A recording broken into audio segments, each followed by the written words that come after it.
Okay, so we're moving on to Donatello's David. Before we get into the work itself, I need to give you some contextual information and remind you about a few things. So we're talking about the early Renaissance in Italy. We're focusing on Florence. Now, we've already had two works that are Florentine, are from Florence. And those two works that we learned at the beginning of the year were the Madonna and Child Between Two Angels by Lippi, and uh, The Birth of Venus by Botticelli. And if you recall, Florence liked to think of itself as a center and promoted itself as a center for culture and beauty. They wanted to promote themselves as the quote unquote new Athens. Now, why Athens? Well, because Athens in particular was a hub of great development in art and culture and political progress, et cetera, et cetera.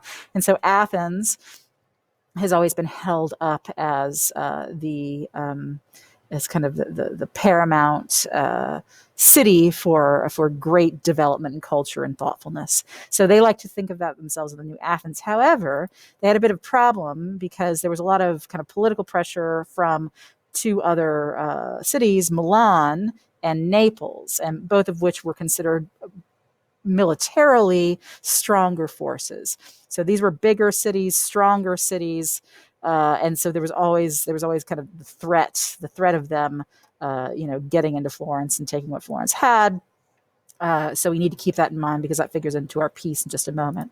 So I've already mentioned the New Athens. At this time, also during the early Renaissance, and I've alluded to this in a little bit, so there is a separation between what we now call art and versus what we now call craft. Okay, so um, prior to this time, if you wanted a painting, you would go to a painting workshop, and maybe that painting workshop had a particular name attached to it, but you basically went to the workshop and you said, hey, I want a painting, or the church would, or hey, I want a painting, and the workshop would produce it.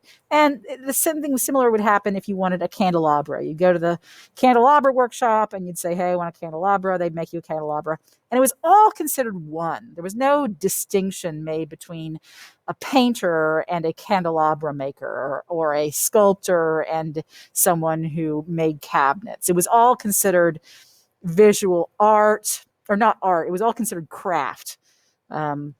But during the Renaissance, there's a separation there that begins to develop between those two uh, schema. So we begin to think of artists as one thing and craftspeople as another thing entirely. And of course, this is connected to the idea of the individual artist being held up as a master, or someone who is known for a particular development of a style, of his own style, right? So just another term that you may come across, I don't know. The 15th century, i.e., the 1400s, is sometimes referred to the Quattrocento. Quattrocento.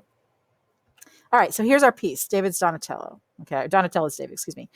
So if you're looking at this piece, all right, you notice, okay, so the 15th century, all right, definitely in the Renaissance. It's made of bronze, and we're looking at it and we're thinking, this looks very similar to something else that you've seen.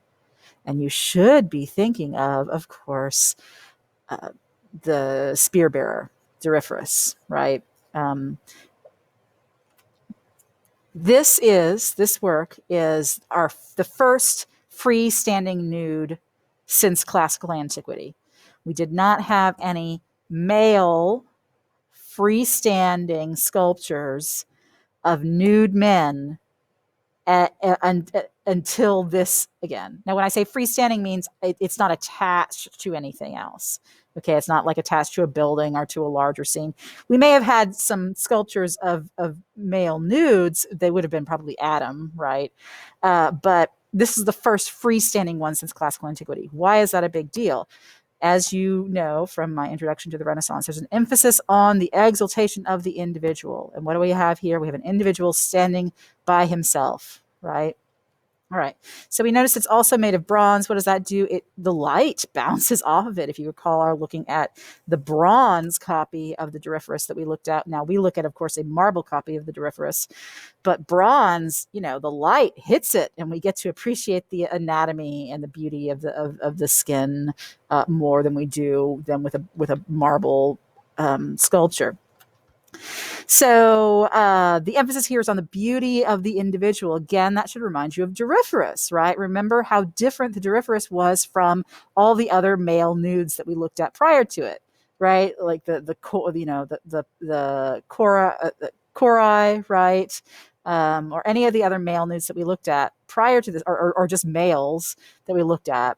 The Doryphorus was all about individual beauty, right? And so we see that being brought back during the Renaissance.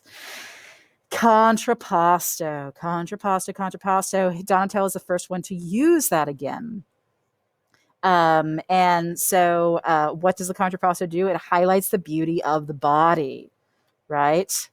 So why is this important, or what's one meaning of this sculpture is that it's representative of a citizen's ability to oppose tyrants and tyranny, right? The small being able to beat the big, right? The weak, the quote unquote weak, being able to defeat the strong.